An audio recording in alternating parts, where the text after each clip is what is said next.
આ ભાદા હનુમાનની જગ્યાની અંદર તળાવની અંદર ભૈરવ દાદાનું ખોદવાથી નીકળેલા સ્વયંભૂ છે અને 700 થી 800 વર્ષ જૂના છે.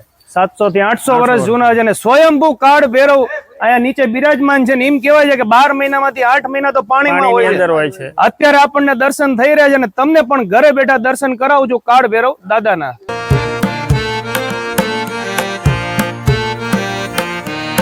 તો અત્યારે આપણે આવી ગયા છીએ શ્રી ભાદા હનુમાન દાદાની જગ્યામાં અને અહીંયા 3 વર્ષથી ગૌશાળા ચાલે છે. વધુ માહિતી આપણને આપશે.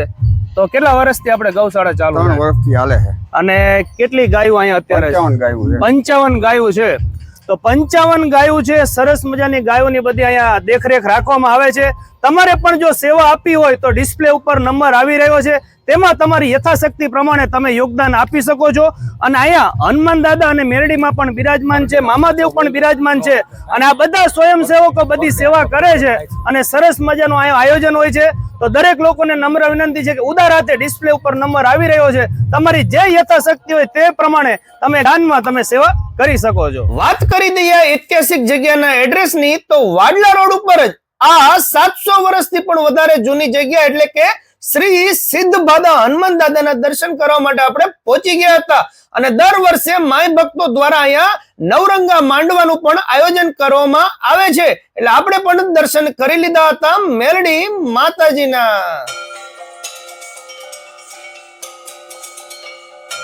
પછી આપણે દર્શન કરી રહ્યા છીએ શ્રી સિદ્ધ ભાદા હનુમાન દાદાના અને આગળ જતા તમને મામાદેવના દર્શન પણ તમને આ જગ્યા ઉપર જોવા મળી રહેશે. તેમજ અહીંયા કુવાની અંદર શક્તિ માતાજી પણ બિરાજમાન છે અને આ આયોજનને લઈને તમામ માય ભક્તો અને સેવકો સરસ મજાની બધા સેવામાં જોડાઈ ગયા હતા.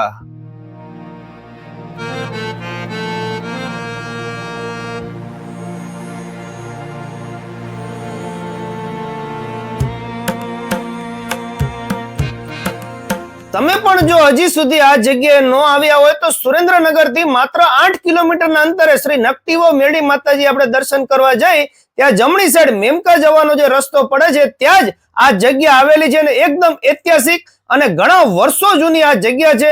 એટલે એકવાર અચૂક ને અચૂક દર્શન કરવા માટે અહીંયા આવજો. તેમજ નાના છોકરાઓને લઈને આવશો તો અહીંયા ગાર્ડનની પણ સરસ મજાની વ્યવસ્થા કરેલ છે.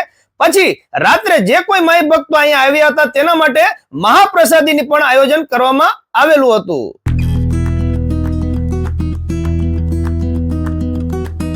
અને મહાપ્રસાદ બાદ રાત્રે નવરંગો માંડવો હોવાથી ડાક ડમરૂનું પણ સરસ મજાનું આયોજન કરેલ હતું. ચાલો મળીએ નવા વિડીયોમાં. Thank you. આભાર.